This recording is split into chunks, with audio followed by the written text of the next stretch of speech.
loluchuku nokubulalana nokudelelana komkhonto wesizwe kwaphela.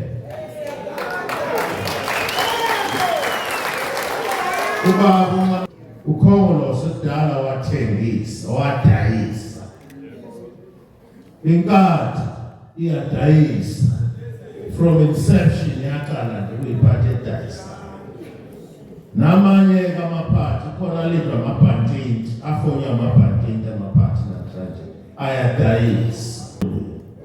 Thina-ke ngithi ngcono ngihlupheke, I would rather remain outside i-GNU, ngcono ngihlupheke ngife then ukuba kuyoba yi-sell out mina kuyongena kwi-GNU.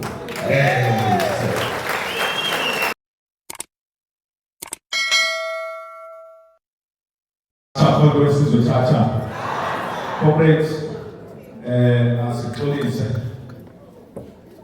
we respect protocollarity. Comrade President is here with us, respecting the function of trial. Was supposed to be at Bloemfontein today and tomorrow, and he decided to akalela uthi indlela ukuthi ke basohle sibreak protocol ingenxa yokuthi mayeqeda phela bambindisa abuyele emuva aprepare umhlangano. Ngithi comrades, you know, commanders ukuthi khonto wesizwe and ATM intention. So he was invited in advance. Why is he so happy? Ngenxa yokuthi ke sise Chilvet Mongameli, constitution here is very clear, which in the absence of the president, the deputy president becomes the president.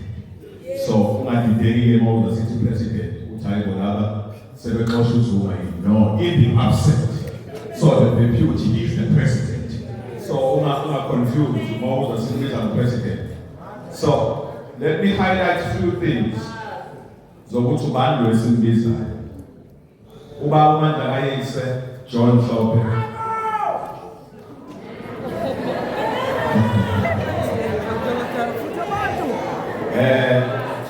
So Shine nice card.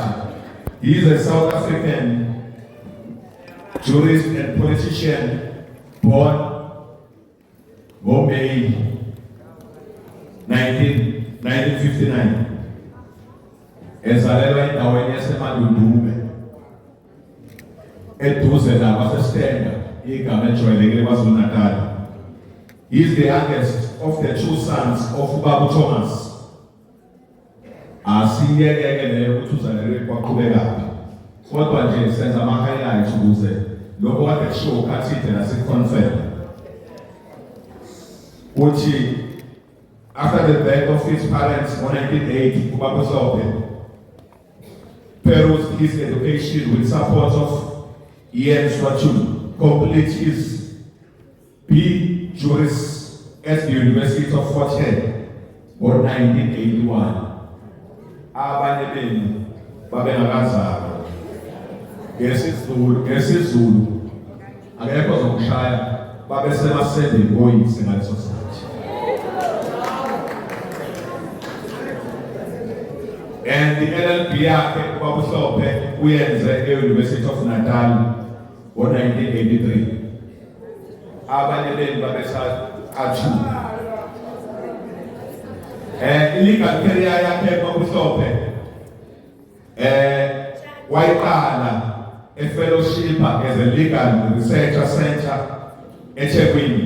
He further his studies at Cambridge University. Cambridge Buchari. Ngiyakuthola mithi. Ngiya-highlighta nje ama-corporate ngesikhathi. Earning LLM and later won a PhD. Awunabo abafundile besho. His academic area included teaching at University of KwaZulu-Natal, University of Transkei, where he became a professor and the head of public law by 1992. abanye benu babezalwa ngalowo nyaka. 1985, Babu Sope was appointed as a judge at Western Cape High Court. He served as deputy judge president from 1999 to 2000, and judge president from 2000 until 2024 March. Angabe sa gijimake lapho ngishaya sifike egcineni. Following his removal from judicial, Sope transitioned into politics. Ukupolitiki manje emva kokukhishwa ushilo ukhathidi ukuthi kwenzakaleni. He joined uMkhonto weSizwe MK Party, a political party advocating for social justice and economic reform. On June 2024, he was appointed as the leader, the opposition in the National Assembly. Ngo-October ngonyaka odlule, Babu Sope waresigna iposition yakhe kujudicial emva kwendaba eningi ezazi ezenziwa ukhale elikhulu. Your Speaker of the Parliament. Babu Sope ijeni yakhe reflects a transition from a distinguished legal career to a significant role in South Africa political landscape where he continued to advocate for justice and reform. ISouth Africa yonke ngiseniphakamisa ilona jaji leli elama lithi umthetho wase-South Africa versus i-Roman Dutch law kunenkinga awulungiswe. Alikho ijaji lakakhuluma leyo nto kuze kube namhlanje. Ashayisana ngenxa yalokho. Sekuhlala phansi-ke ngimbiza uBabu Sope. Ngicabanga ukuthi lokhu kubalulekile ukuthi ngikusho ukuthi ungena kwakhe eParliament kwenzakaleni. Niyazi ukuthi angithi i-ANC kagogo ilibizwa nge-majority party. Niyakhumbula nini? Ungena kwaBabu Sope ama-terms okutolikwa kwesilungu ashintshile. Namhlanje i-ANC ayibizwa nge-majority but ibizwa nge-large party.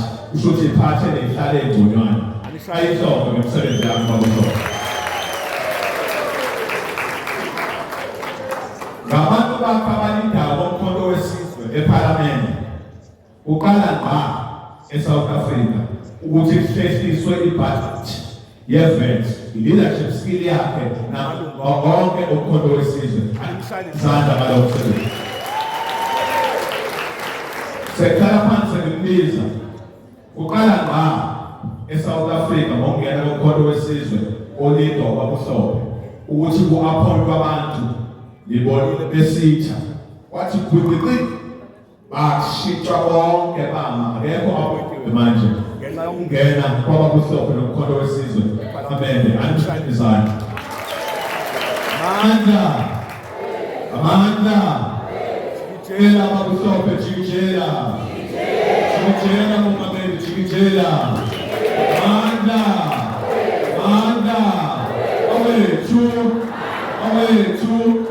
awethu kwaza mkhonto kwaza balega namaphosa balega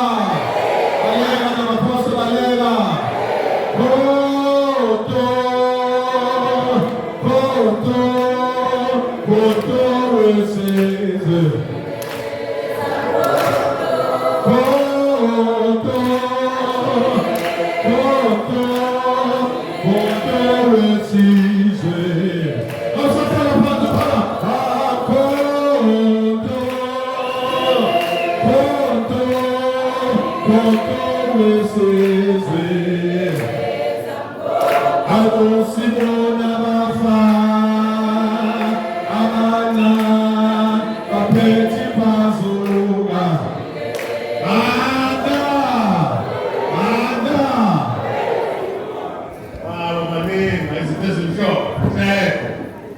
sanibona nonke masula kithi sanibona.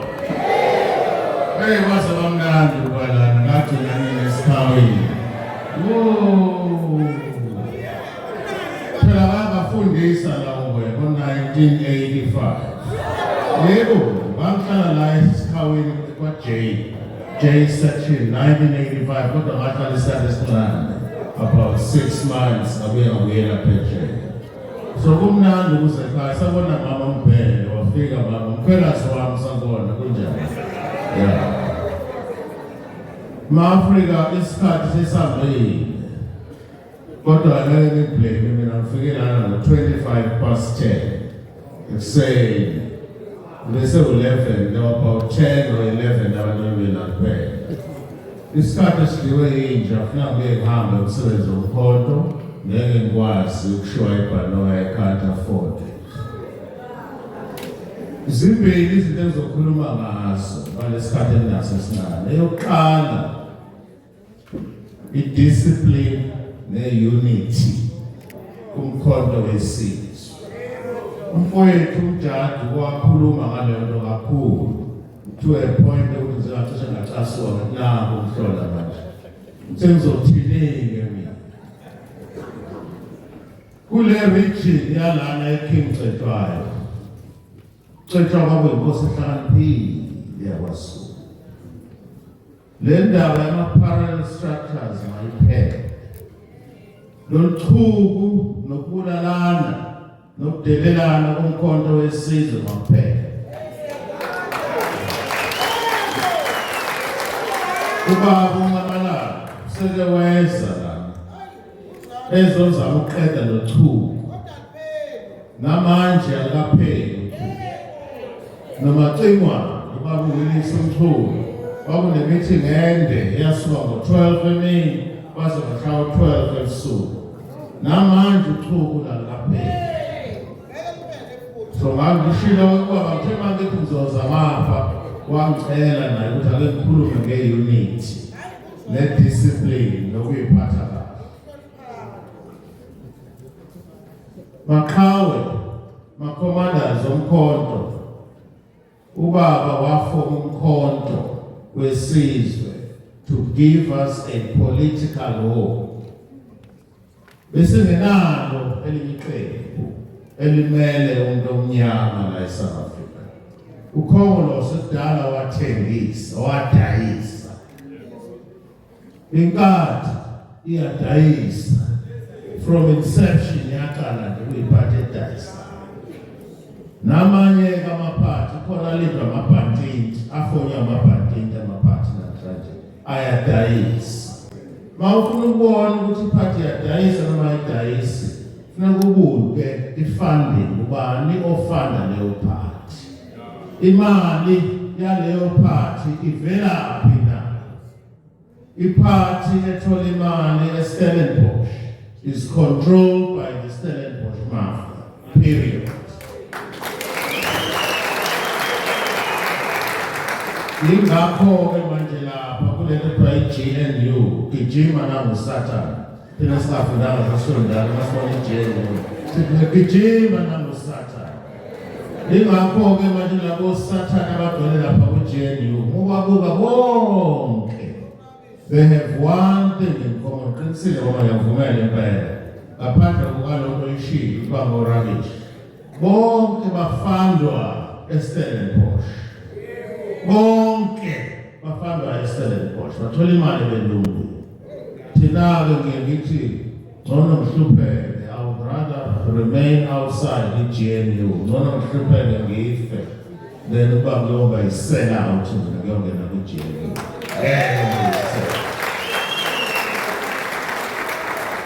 Namanje thema kukhulunywa ngeVET ePhalamende wakhona abanye wabonayo nakuthini ukuthi ba-excited bajaha ama-blue lights. Message lababa evela kuNcamalala was very clear. Siya ePhalamende wasuke uthatha umbuso udlala amambuka, umbuso udlala abathengisi, umbuso wethu udlala impilo asikusho sasabi. So umkhonto wesizwe ufonyiwe wakile ngokunemission ukuthi asithathe izwe lethu. Usho ukuthi sonke singabantu abamnyama ake senze into eyodwa. Uma ngabe kufika isikhathi sokuvota sivote sonke sivote ndawonye, sivotele umhlaba wabantu abamnyama. La esikhona kuthiwa kwaZulu igama nje, abeli umdala bawuthatha umhlaba. Zululand was annexed in 1879. Wawuthatha belungu bathi Zululand yethu. Kodwa ke njengamaZulu we can be proud of one thing. Abelungu bafike lana ngo-1652 bangasondela nakwaZulu besaba ilembe. Ilembe lakhothama ngo-1828. For 174 years, ilungu engasondeli nakwaZulu besaba uZulu. Iqiniso le. Iqiniso. Ayishayele izandla. uZulu bengabhedela namanje asibhedela basazi thina asibhedela uZulu akabhedela asibhedela nalapha ePhalamende basazi asibhedela.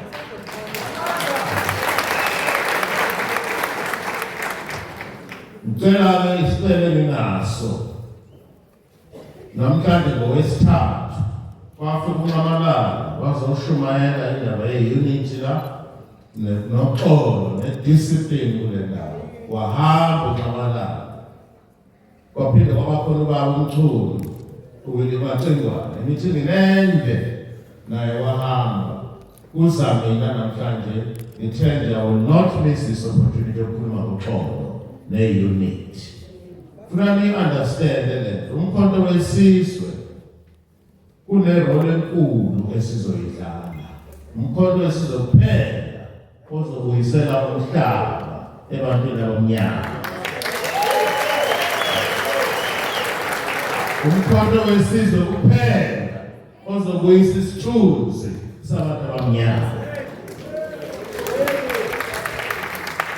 Siyafika namanje ePhalamende senonyaka sifikile. Singene ePhalamende mhla ka-12 kuJuni lo nyaka uphelile. Mhla ka-12 kuJuni lo nyaka sobe siqeda unyaka wethu oqala ePhalamende.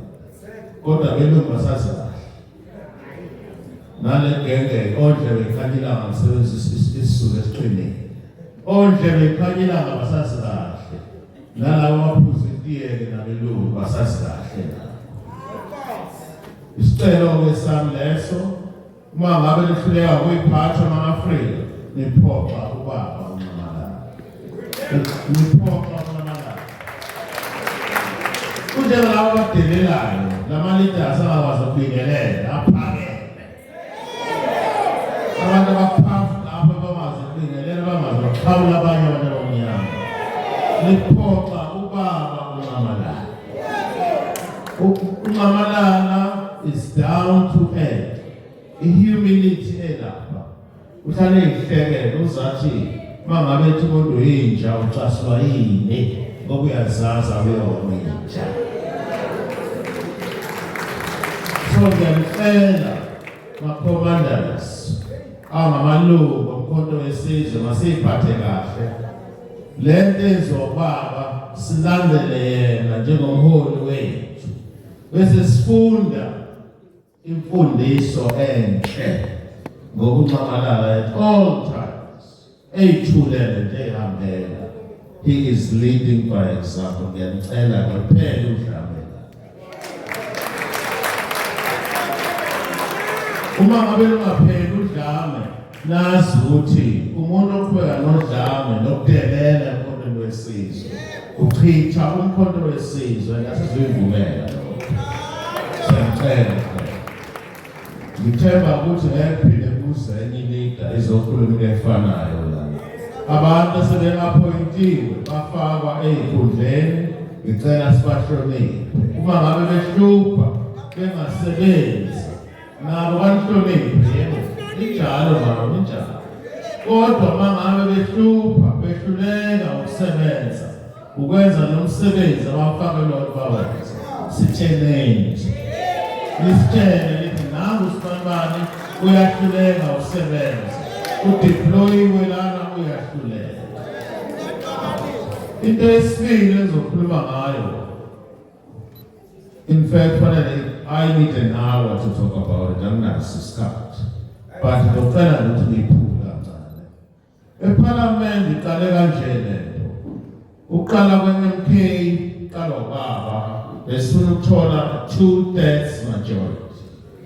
Uma sithola i-2/3 majority besizongena eParliament singaphathwa obhejane. Phansi ngobhejane. Phansi ngobhejane. Ngoba sithole u-2/3 majority. Mavota sithola amavoti amaningi abe u-2/3 besizongena eParliament siphathe eParliament. Izinto esizozenza eParliament ziningi. Siphethe leyo nto ayenzekanga ngoba benze njani basitshontshele amavoti. Our votes were rigged. Angisho nje ngesilungu ukuze undlebe ekhanyilanga osebeach ebhalite ezinkundleni. Our votes were stolen. Our votes, the election results were rigged. That's why you see Lana Manje. That's why the opposition leader in the parliament. Ngizocela ukuchazela ukuthi kwenzekani eParliament. Asingenanga eParliament sibe ama-ministers, sifome i-government. That's why umuntu okuthiwa yi-president useCyril Ramaphosa namanje. I-deputy yakhe uPaul Mashatile. Ukube sangena eParliament ababekho lapha. Thina si-opposition funeka niyayizwe kahle leyo nto, ni-understand i-role yethu. Isebenza kanje lento okuthiwa i-democracy. Kukhona iqembu okufanele beyi-majority elinabantu abaningi abalivotela, alikho-ke manje ngoba i-ANC ayisiyona i-majority party. Ikivele yahlangana-ke nje amaqembu afana no-Stellenbosch njengo-ANC namanye ukuze-ke manje bathole inamba of 50+1.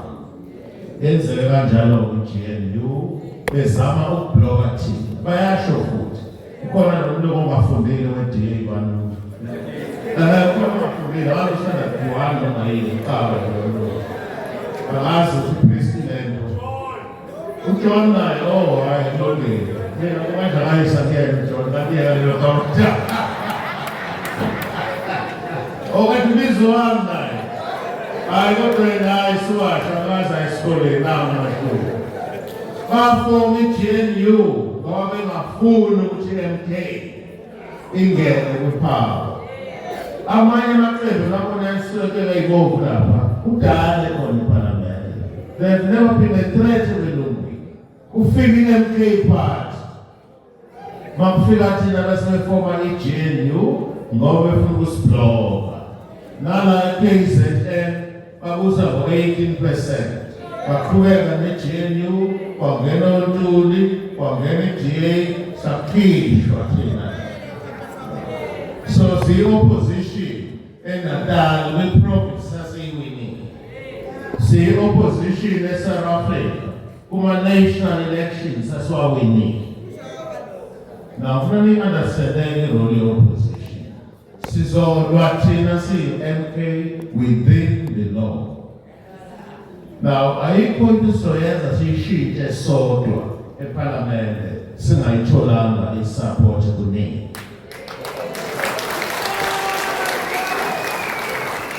Politics is about numbers. Politics is about numbers and having good, sound policies. Abantu bakuzwe ukuthi uthini, ufike futhi ungadayisi masungena eParliament, bese uyayijika lento uyenza. Njengamanye amaqembu esiwazile ngesonizana. So into esiyicelayo mina umchazele ukuthi isebenza kanjani eParliament. Baningi abafowethu abakhulumile nodadewethu lana ukuthi isebenza kanjani eParliament. Kafishane mina ngiyi-leader yephathi, umkhonto wesizwe. Nami ngiyabonga. Which means the political direction yephathi eParliament ivela kumina. Right? La ngaqinisekanga khona mangidawuta thatha ifoni before noma la sikho shola uthini ayifuna mbeka nje. Okay, I'll give you a good example. Qala kwendaba ye-VAT, it was such an important issue bengazi ukuthi thina iphathi yethu imele abantu abamnyama. Ngase ngithi the issue is so important. Ngathatha ifoni ngafonela baba ngathi baba, am I right now ukuthi any form of increase in tax, any form, singabantu abamnyama be-MK siyiphathi elwela abantu abamnyama siyayikhahlela. We reject it with the content it deserves. Umabalala wathi ibambe nje lapho ibambe injalo. So that is my role. Phansi kwami kukhona into ekuthiwa i-chief whip, sokusekukhulu impela ovulela isibhaxu. Uyena in charge eParliament kwi-caucus phakathi, and then besokhona ama-whips, bakhona abanye osisi abaphethe bangama-whips. Umsebenzi wabo ontshela ngelinye lapho. But into esiyenzayo eParliament ufuna understand ukuthi njengamanje siyi-opposition. Nami angibizwa ngegama eParliament ethi the leader of opposition, title yami. Angifuni bangibizwe ngojaji mina. Ubhejane amtshela bangibizwe ngojaji. So kusebenza ngaleyo ndlela kwiParliament official thina kunama-problems amaningi sesiwaqalile sawafaka. The issue, for example, Section 25 of the Constitution. We are serious, and we want to act and fight within the law. Section 25 of the Constitution, njengamanje, uthi amasela antshontshe umhlaba wethu ngo-1652. Amasela asekhona namanje. Mangabe kuthatha umhlaba wawo makanikeze compensation, market-related compensation. Niyayizwa loo nto Afrika. Fika umlungu wathatha umhlaba wethu ngesibhamu. We invaded. Wathatha umhlaba wethu ngesibhamu. Lo hulumeni kaKhongolose wamasela no-Section 25 we-Constitution uthi lelo sela elathatha umhlaba wethu. Mase siwuthatha umhlaba thina emaseleni, we must pay them back imali yabo. They must get market-related compensation. Siwumkhondo wesizwe notshe ngeyenzeke lonto. Awukwazi ukutshontsha uzorewardeni kwintshontshiso. Niyabona-ke la isihlukana khona. Now leyo nto-ke ngeke ngivele ngiphakame eParliament ngiyilwe kanjani, kunama-processes akhona. Sesifake into okuthiwa i-private members bill. Ibhili lena esiyifakile. Ibhili umthetho ngokabi umthetho usivikela. Sesifake-ke manje siwumkhonto wesizwe and we are being assisted by ATM. Yasilekelela i-ATM. Sesifake-ke manje a private members bill esizolwela ukuthi sithole support ebese uyasuka uSection 25 we-Constitution so that isikhathi sokuqala leso esizobuyisela umhlaba ebantwini.